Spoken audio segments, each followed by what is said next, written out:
देखिए, अफगानिस्तान से भारतीय लोगों की वतन वापसी का सिलसिला लगातार जारी है। उनके साथ अफगानी नागरिक भी भारत लौटकर राहत की सांस ले रहे हैं। रविवार को दिल्ली पहुंचे कई लोग तालिबानी राज में आतंक की आंखों देखी बयां करते वक्त भावुक हो गए। तबाही और दर्द की आप बीती बताने वाले लोगों ने खौफ का जो मंजर देखा है उसे भूल पाना आसान नहीं होगा। इसके बावजूद उन्हें उम्मीद है कि एक दिन फिर से हालात बदलेंगे और उन्हें उनकी पहचान और वतन वापस मिल जाएगा।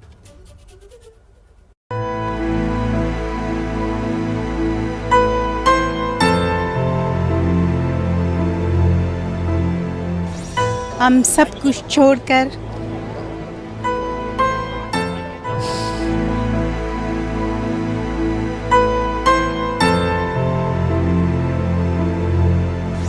अफगानिस्तान में रहती है। सब लोग कहते हैं इंडिया तुम्हारा घर है, तुम हिंदुस्तानी हो। इसमें मामा खुशी की बात है, फख्र की बात है।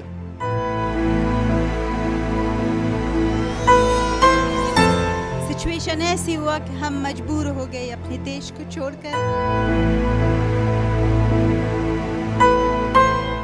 काबुल में सच में बोलता हालत बहुत खराब है। हमको भी जान बचाना था, है ना। हम तो इंडियन सरकार ने हमको, मैं तो नेपाली हूँ, इंडियन सरकार ने हमको हेल्प किया।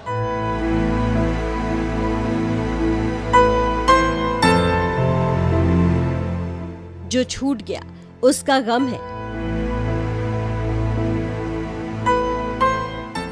जो खुद पर बीती उसका दर्द है,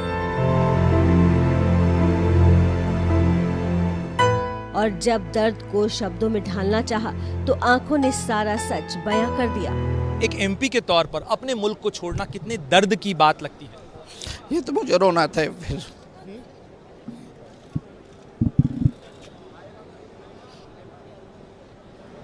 सर आप जाएंगे अपने घर, आप चिंता मत करिए, आप जाएंगे, ऐसा आप रोइए मत सर। इन आंखों ने देखा है दहशत का वो मंजर, इन आंखों ने देखा है तालिबान का खौफ। 20 साल तक जिन सपनों को संजोया था, जो उम्मीदें पाली थी, वो सब एक झटके में खत्म हो गई। अफगानिस्तान से भारत पहुंचे इन लोगों में वो भी शामिल हैं जो यहीं के हैं। उनके अपने, उनका घर, उनके सपने सब यहीं हैं। उन्हें सुकून है कि वो सकुशल अपने वतन लौट आए हैं। लेकिन जान बचाकर आने वाले कई लोगों में ऐसे भी हैं जिन्हें नहीं पता कि वो अब अपने वतन कब लौट पाएंगे। उनका और उनके बच्चों का भविष्य क्या होगा। नहीं, कुछ भी नहीं है। एक जोड़े कपड़े उठाने का भी वक्त नहीं मिला। जी हाँ, बहुत समय गुरुद्वारे में रहे। हालात बहुत खराब है, बड़ी मुश्किल आती है उधर।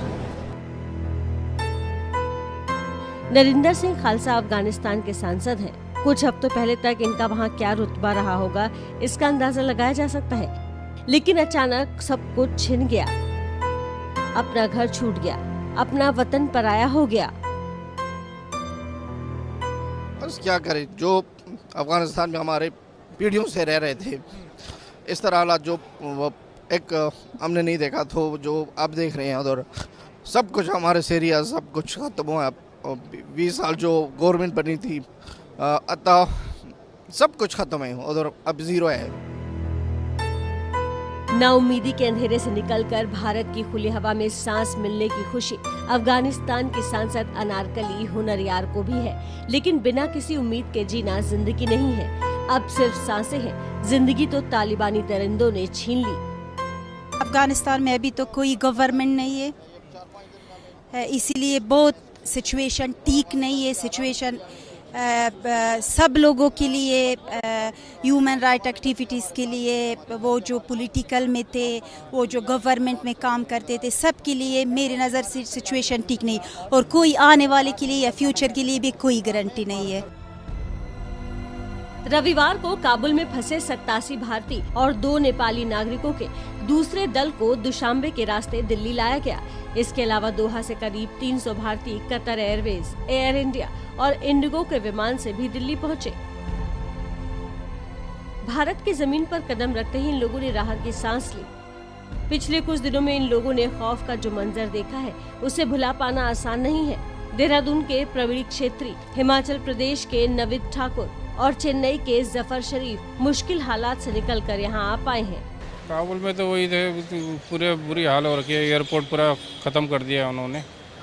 सिविल इतने भरे पड़े हैं, सिविल लोग, अफगानी लोग, कि औरों को तो जगह नहीं मिलनी नहीं जाने की उधर। जैसे ही हमें पता, हम ड्यूटी में थे, 2-2:30 बजे की बात है कि वो काबुल में एंटर कर चुके हैं, अशरफ गनी भाग गया है।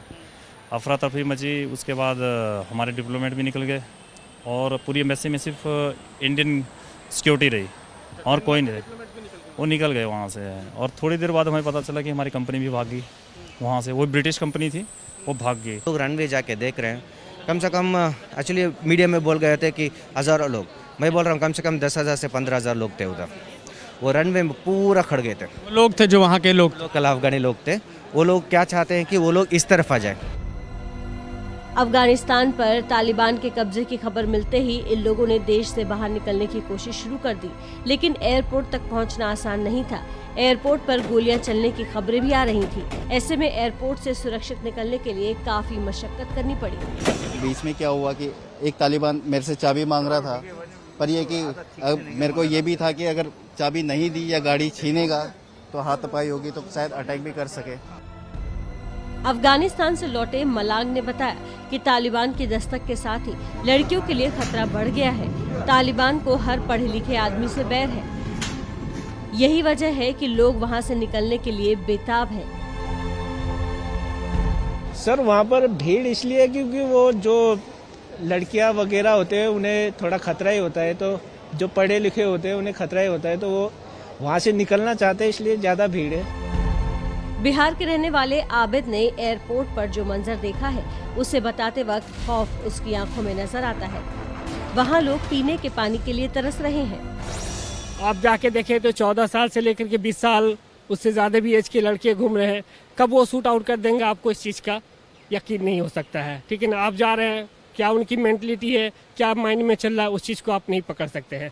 बहुत मुश्किल है वहाँ से आना, इसलिए कि वहाँ से आने में वो दस्तर की क्वारी करते हैं, ठीक है ना। इसके बाद फिर आप एयरपोर्ट पे आ सकते हैं। अफगानिस्तान से भारत आए कई अफगान परिवार ऐसे हैं जिन्हें कई दिनों के इंतजार के बाद प्लेन तक पहुंचने का मौका मिला। एयरपोर्ट पर ही इन्हें 3 दिन तक इंतजार करना पड़ा। बहुत मुश्किल से मैं पहुंच पाया। 3 दिन मैंने वेट किया है उधर, ना खाना ना पीना ना नींद किया है। बहुत प्रॉब्लम से कल ही हमको परमिशन मिली है। बार बार हमने एयरपोर्ट के सामने गाड़ी में बैठ के वेट किया है, पूरा 150 लोगों ने 200 लोगों ने। अब कल ही हमको परमिशन मिला कि इंडियन एयरफोर्स आई थी और परमिशन मिलके फिर हम इधर आ गए। दर्द की ऐसी सैकड़ों हजारों कहानियां सामने आने लगी हैं। ये लोग तालिबानियों के चंगुल से तो निकल आए हैं, लेकिन अब आगे लंबी चुनौतियों से भी इन्हें जूझना है। कोई नहीं जानता आगे हालात कौन से करवट लेने वाले हैं, लेकिन अपना घर छोड़ने वाले उम्मीद लगाए बैठे हैं कि माहौल बदलेगा और एक दिन ये अपने वतन लौट सकेंगे। सर आप जाएंगे अपने घर, आप चिंता मत करिए, आप जाएंगे, ऐसा आप रोइए मत सर।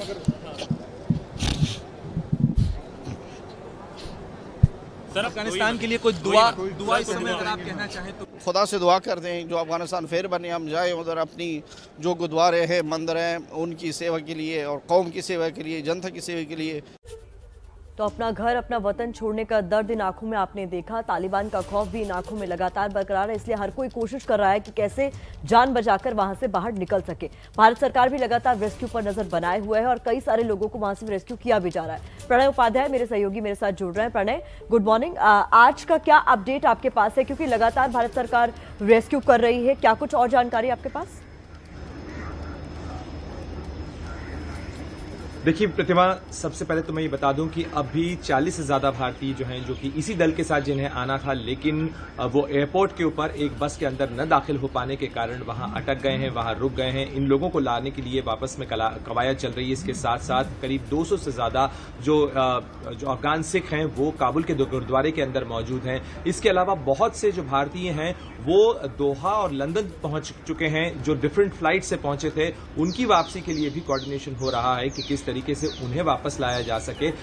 तो आप ये इस चीज का अंदाजा लगा सकते हैं कि अगर भारतीयों के लाने की कवायद के अंदर इतना कोऑर्डिनेशन की जरूरत पड़ी तो किस अफरा तफरी का माहौल इस समय काबुल के अंदर है। बीते 6 दिनों से काबुल के अंदर कोई सरकार नहीं है, किसी तरीके की व्यवस्था नहीं है। एयरपोर्ट का नजारा क्या है वो सब पूरी दुनिया देख रही है कि किस तरीके से लोग एयरक्राफ्ट भाग रहे हैं, लोग छोटे छोटे बच्चों को, फौजियों को तारों के ऊपर दे रहे हैं, किस तरीके से लोग अंदर दाखिल होने की कोशिश कर रहे हैं। लगातार गोलियां चल रही हैं। हैं।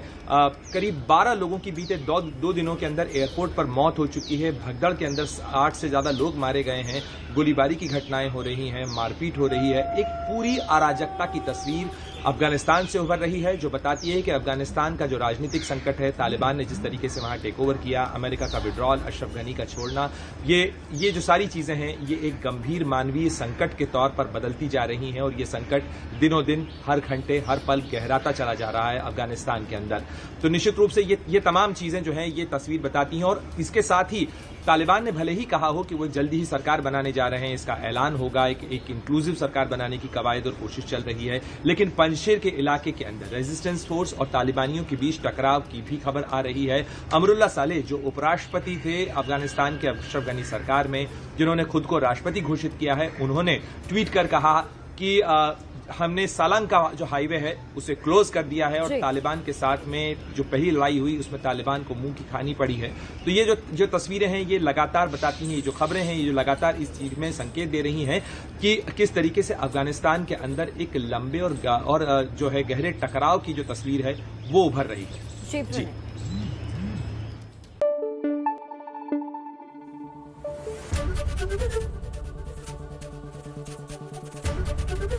एबीपी न्यूज आपको रखे आगे।